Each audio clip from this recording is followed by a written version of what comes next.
Okay, here we are. Hello, everybody. Welcome to our weekly call this week. Michaela is out of town. She is I know it says Michaela under my name. I'm Griffin. I'm not Michaela. Michaela is out of town. She is on vacation this week. I think maybe traveling home today. Um, so it is just the four of us holding it down here. And I am going to talk about the email that went out yesterday about diversifying your training methods. So I will jump right into it. Nobody hesitate if they have questions. Please be very conversational. Pop in whenever you would like to, either in the chat function or just sort of speak up. So I will start with the three different types of training that I'm going to talk about today. Resistance training, zone 2 training, and vigorous training or higher intensity training. And the importance of each from a health perspective and from an aesthetics perspective.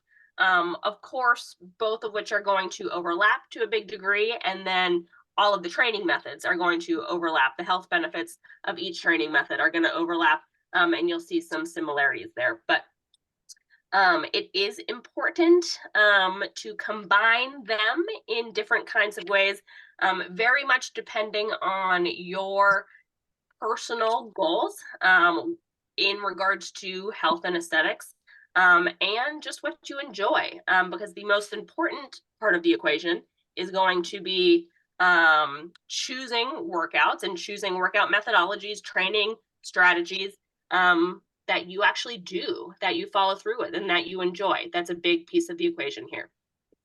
But I will just start off with resistance training. So resistance training, we are talking about strength or weight training. Anything that's going to be load bearing. It actually doesn't have to be load bearing. Body weight would fall into this category as well. So like calisthenics and gymnastics. Typically, we're talking about load bearing. So anything like powerlifting. So the back squat, the deadlift, and the bench press in regards to powerlifting. Olympic lifting, we're talking about the clean and jerk and the snatch. Bodybuilding or hypertrophy. This is what we do with our Hungry Fitness physique training, is mostly going to be in that bodybuilding hypertrophy track. CrossFit, facets of CrossFit certainly fall into resistance training, and strongman are some examples. So really anything with load bearing and bands count, your body weight counts as load bearing, counts as that resistance. So focusing on compound exercises that target primary muscle groups, major muscle groups, we're using challenging weights or any kind of resistance. Starting with some of the overall health benefits of these resistance training modalities. Resistance training can enhance muscle strength and endurance by improving your ability to perform everyday activities and reducing the risk of injury. In terms of bone health, weight-bearing exercises such as resistance training can contribute to bone health by increasing bone density and reducing the risk of osteoporosis. Building muscle through resistance training can increase resting metabolic rate, helping to burn more calories even when you're at rest. This is going to be beneficial for weight management. So that's going to be clearly one of those that is both in the health camp and the aesthetic camp. Strengthening muscles around the joints provides better support, reducing the risk of joint injuries and improving joint function. This is going to be particularly important for people with conditions like arthritis. Resistance training helps strengthen core muscles, promoting better posture and reducing the risk of back pain. Lots of folks struggle with back pain. So that's going to be a really important one, not shying away from load-bearing exercises. There are certainly things that you need to do to protect your back and prevent injury. But that's one of those misnomers. We don't want to shy away from load bearing if we have back issues. While not suitable for cardiovascular exercise, resistance training can contribute to overall cardiovascular health by improving circulation and lowering blood pressure. Resistance training has been shown to improve insulin sensitivity, aiding in better blood sugar control, reducing the risk of type 2 diabetes.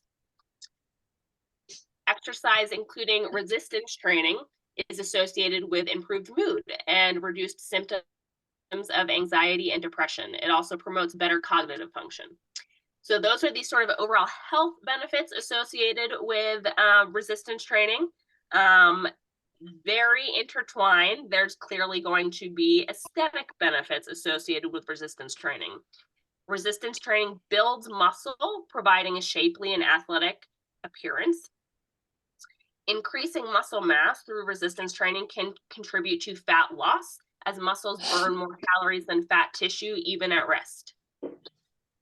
As we talked about before in the overall health section, resistance training can boost metabolism, aiding in and helping maintain a lean physique.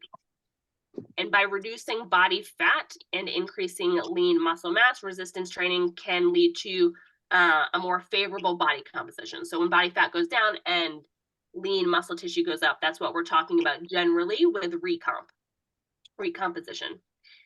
And then really just sort of from a balanced appearance perspective, regular resistance training can improve posture, enhancing overall body symmetry. So that is kind of the gist of it in regards to resistance training. Any questions, thoughts specifically about resistance training before we move into zone 2?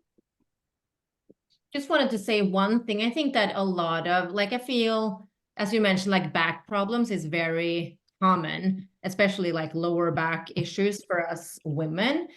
And I don't know, correct me if I'm wrong, but I feel like, and this is like from personally as well, I've been thinking, and I think a lot of women are thinking like, it's, oh, like my core isn't strong enough. I need to work on my core.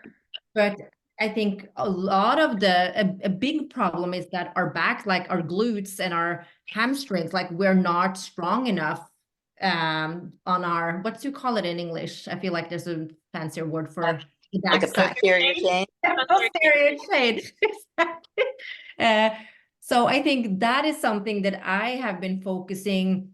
I'm going to give an example where I have not wanting to use a belt, for example, when I lift, because of nope, I'm going to use my core because I need to strengthen that up. But instead, now I'm using a belt so that I can lift more, so that I can strengthen my glutes and my posterior chain, because basically, like, what's the problem? Is it the core? But if I've been working on my core for years and, the problem doesn't go away, okay, maybe we should work on the posterior chain instead, because then we don't have to compensate with our core. So that is something that I think a lot of women don't think about, that actually working on that is crucial for not getting that back pain. And it's not just about the core. Do you agree, or? Yeah, I think absolutely that's true. And like when you're like imbalances in posterior chain, so you could have like glute imbalances, or a lot, like some folks are going to be more quad dominant than posterior, like doing a good job of using their hamstrings and glutes. And I think that's when sometimes back and hip things can be grumpy and irritated. Yeah, I think it all is at play for sure. Yeah.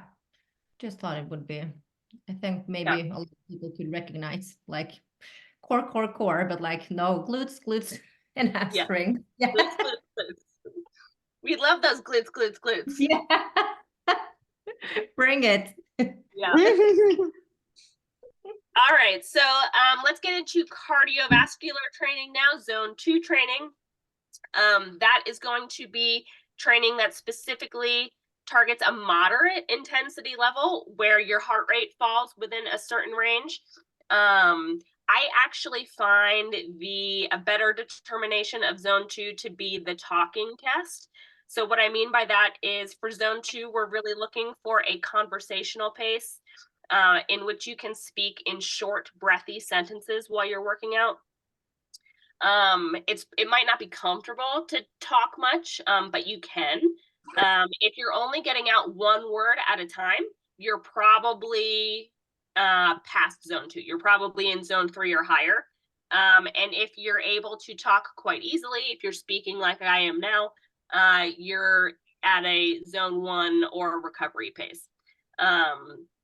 So I find that works a little bit better. Not everybody wears a heart rate monitor. Not everybody's heart rate monitor is super accurate. So that's a just nice, easy way to give yourself a rough estimate of whether you are, in fact, in zone 2. Zone 2 can look like a lot of different things. It can look like running, jogging. It can look like walking uphill. It can look like biking. It can look like ski erg. It can look like cross-country skiing outside. It can be swimming. It can be a whole host of things. So that's kind of the nice thing about zone 2. Whether you're inside at a gym or actually getting outside, regardless of the season, you can do a really wide breadth of stuff and it fall into that zone 2 category. To keep you, for those of you that like to change it up, like different kinds of things, you like going to the gym and running on the treadmill is like, nope, the bane of your existence.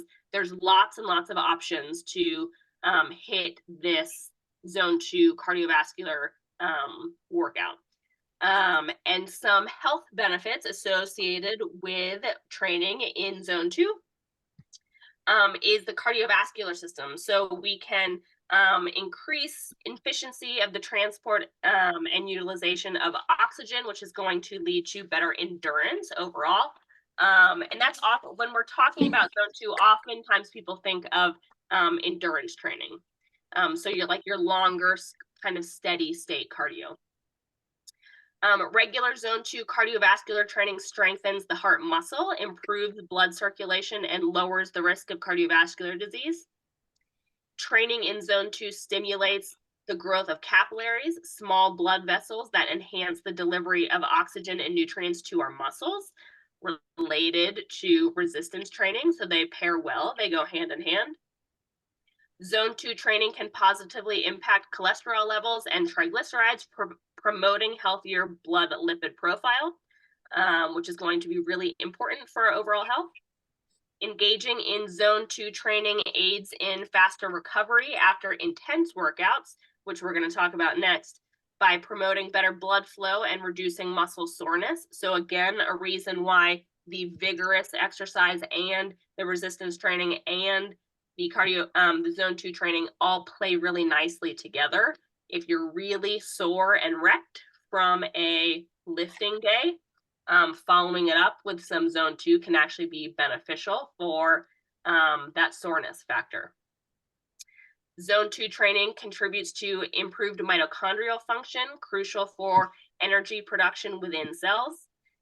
And while not as calorie intensive as high intensity workouts, zone 2 can still contribute to weight management by burning calories and promoting fat metabolization.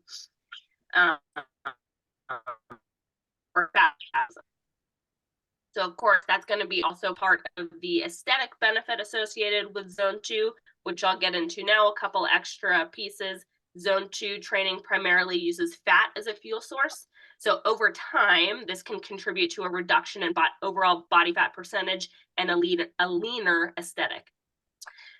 Zone 2 training may lead to sustained caloric burn, especially during longer duration sessions. So probably like 60-minute plus sessions, which can contribute to weight management and fat loss.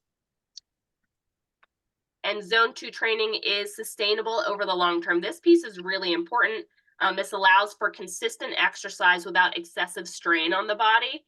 This can contribute to maintaining a fit and healthy lifestyle for the long run. So not super likely to get injured here, and able to do zone 2 kind of training like long into life. So that was sort of the overall of zone 2 training. Any thoughts or questions on zone 2? Do we have any favorite modalities of zone 2? Hiking outside. Yeah. I miss Colorado for that. Yeah, I would concur with that for sure.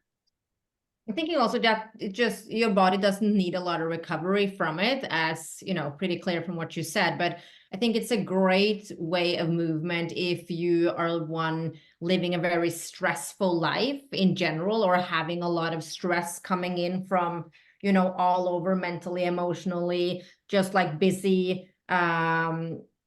Then this can be a great way to continue moving quite a lot without putting too much strain on your body. So kind of it pairs well with a high stress life or lifestyle, if that makes sense. I think that's really good.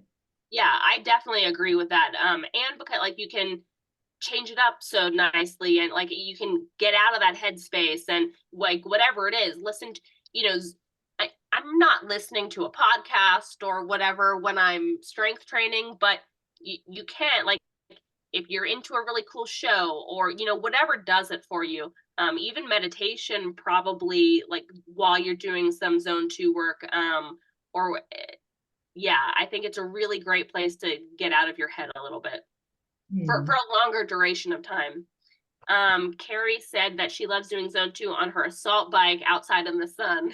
That Ooh, I like that. outside in the sun, I will concur with. Assault bike is brutal. Yeah, I'm like, is that zone 2 ever? Oh, don't you? You're a Assault bike is beast. so hard. Good for you, Carrie. Absolutely. Yeah. Oh. Okay, and so that gets to this last piece, vigorous or high intensity training, which for me, if I'm on the assault bike, it's killing me. It's probably vigorous and high intensity training. It is very challenging for me. So these are going to be workouts where you're working hard and fast, often shorter in duration compared to steady state, which we just talked about in zone 2. The nice thing about that is it makes it time efficient. So if you only have like, you know, 20 or 30 minutes, if you have a busy schedule, you can often come up with a sprint style workout, or a high intensity workout to get into a pretty short time domain. So anything that includes sprint or interval training days would fall into this category. CrossFit Metcons often fall into this category, whether they're interval style or not. They're often at an intensity that would be vigorous. So you're going to hear some overlap here, of course, with health benefits from the other 2 forms that we've talked about previously. High intensity training improves cardiovascular fitness by elevating the heart rate and enhancing the efficiency of the cardiovascular system. This can lead to a reduced risk of heart disease and improved overall heart health. High intensity workouts are effective for burning calories both during and after exercise. This can contribute to weight management and fat loss. High intensity training has been shown to improve insulin sensitivity. We heard this before. Helping regulate blood sugar levels and reduce the risk of type 2 diabetes. Super important. Vigorous training can elevate resting metabolic rate, leading to increased calorie burn even when at rest, which is really a nice extra perk there. High intensity workouts improve oxygen consumption and increase VO2 max, indicating improved aerobic capacity and endurance. Vigorous exercise triggers the release of hormones such as adrenaline and growth hormone, which play a role in fat metabolism and muscle development. And then in regards to mental health, which we saw with resistance training, high intensity training is associated with improved mood, reduced symptoms of anxiety and depression, and enhanced cognitive function. And just like resistance training, also weight-bearing nature of high-intensity exercise can contribute to improved bone density, reducing the risk of osteoporosis. From a more aesthetic perspective, high-intensity resistance training, so of course there's going to be some overlap here because we're talking about high intensity with resistance training, promotes muscle hypertrophy, which is muscle growth, helping to sculpt and define muscles for a more athletic appearance. Vigorous training induces EPOC, which is excess post-exercise oxygen consumption, also known as the afterburn effect, where the body continues to burn calories post-exercise. This contributes to fat loss and improved body composition, or body fat percentage down and lean tissue up. The intense nature of high intensity training can elevate the metabolic rate for an extended period after the workout, contributing to increased calorie expenditure. And then related, vigorous training is effective for reducing body fat percentage, contributing to a leaner physique. So that is going to be your high intensity training. Those are the three types of training. And in terms of sort of building a schedule or what it might look like for folks, you know, like how do I put my resistance training together with my cardiovascular training, with my vigorous high intensity training? It seems like a lot, and there's not enough time in the week. It's just you have to be kind of careful about carving it out, and it really depends a lot on your personal goals, on how much time that you have, and what you enjoy. So sort of getting back to where we began, like which one do you love? Like, let's put more emphasis on the type of training modality that you love, because we definitely want to choose the one that you're gonna actually do. There's value in all of them now that we've learned, but we want to make sure that you're putting more emphasis in what you actually will follow through with and what brings you joy. All things being equal, I'll talk about some recommendations for frequency and duration of each of these, but again, they can be built in a variety of different ways for a schedule. So for resistance training, we'll say generally we are shooting for 2 to 4 times per week at a duration of 30 to 60 minutes per session for resistance training. Remember, this is going to be our weight bearing work.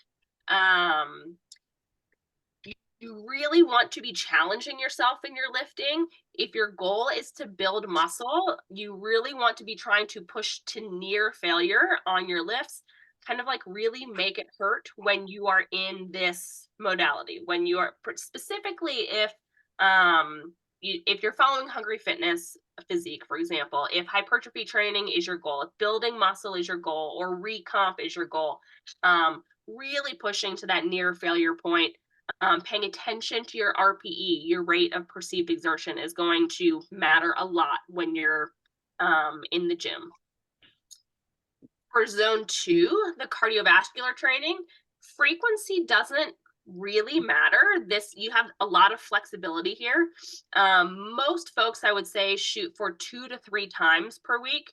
But one long session is great too, if that's all you have time for. You can think about this more as a weekly goal, somewhere between 60 to 20 minutes. And again, this is like, if you're new to zone 2 training, I would start much smaller than that and take several weeks to build up to that 60 to 120-minute goal. But eventually 60 to 120 minutes per week would be a great goal for zone 2 training. These sessions can be combined. Each day does not need to be separate. So maybe you lift for 30 minutes, and then you can add on a 20 or 30-minute zone 2 session to make it 1 hour-ish long session, if that's what you have time for. Your zone 2 can also be tacked on to your high intensity training. So you can mix and match here. Your higher intensity training, the vigorous exercise, you might shoot for once or twice per week, so it's less often than the other two. And remember, these are the ones that you can actually get in a very short amount of time. They're nice for those small periods of like, I only have 30 minutes, let's go. A high intensity one would be a good one for that day, because you should be able to get the whole session done in 20 to 30 minutes. These are those short bursts of activity at 75 or 80% or higher of your total expenditure. So you're working really hard, you're working really fast. They suck. They're short little periods, and then you have a couple minutes of recovery. And then you do it again for several rounds, is what that looks like. So that's how you can get that done in 20 to 30 minutes, several rounds of, say, if you're on the assault bike, for example, you can do a 20-second sprint, like hard, 95% effort sprint, and recover for 2 minutes and do 10 rounds of that. And you got a really great, really hard workout in less than 30 minutes. Here's the catch. Rest days. Rest days are just as important as all of the other things that we've talked about thus far. I like to encourage my clients to have a mandatory 1 or 2 days of rest per week. Adequate rest is crucial for preventing overtraining. It's crucial for reducing the risk of injury. And it really is imperative for reaping the benefits of all the hard work, particularly the hard work that you put into your resistance training. Your muscles need time to regrow after you tear them down in the gym. That's what lifting is. You're breaking down the muscle tissue for it to regrow bigger and stronger. And your body needs the rest to do that. You can do light activities like walking, yoga, or stretching, but I would say 1 to 2 full days of rest. So it's tricky to build this schedule.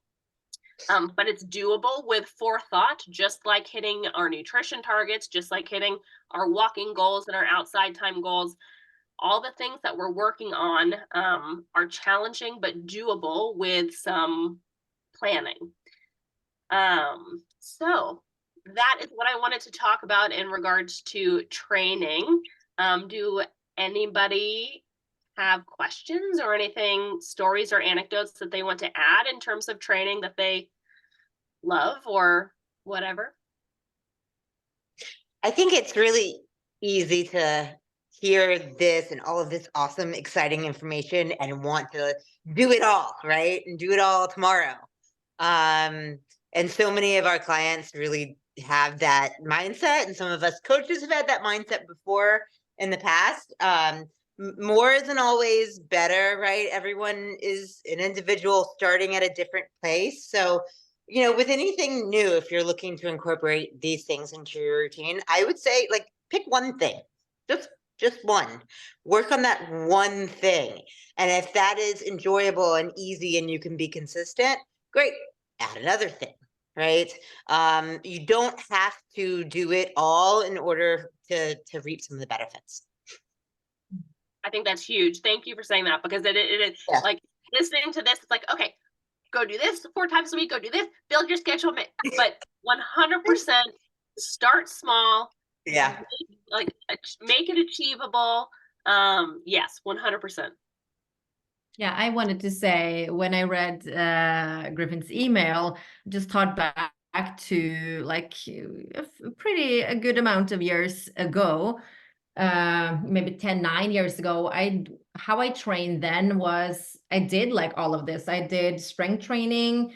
I did just like running. Like I had a 6-kilometer run that I did, and then I did uphill sprints.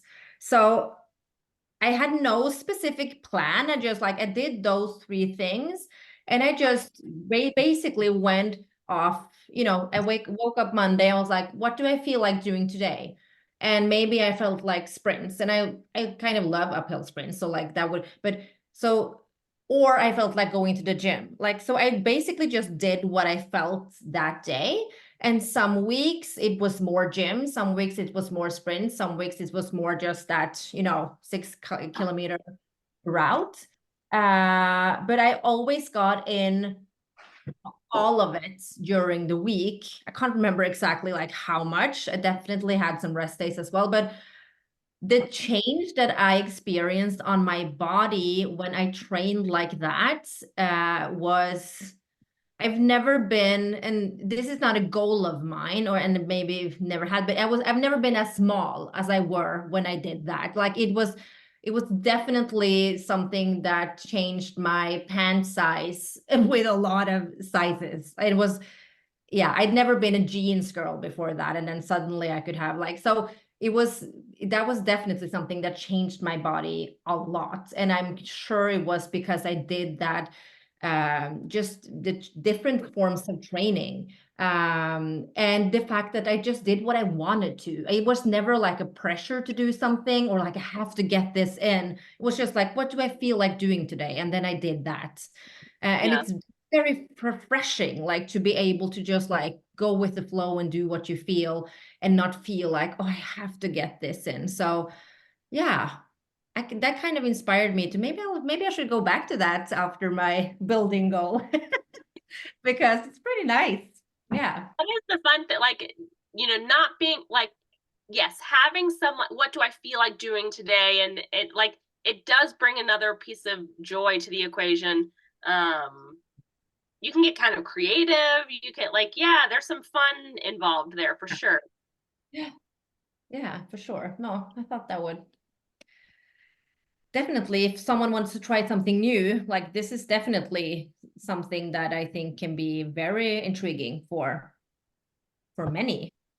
Sure. And I mean, just as a little plug, we do build in high intensity days Yeah. and zone 2 into our Hungry Fitness program. So Yeah, perfect. you have it all. Perfect. It is. Yeah. Yeah, Wednesdays are our sprint days, and then there's zone 2 layered in there as well. So you're going to do great. for sure. All right. Well, that is all I have. We went a little bit over, so apologies for that. But I hope everybody has a lovely week. If you have any other questions or want to chat more about training, feel free to do so on the groups in the app. And I hope everybody has a lovely day. Bye. Bye. Hi.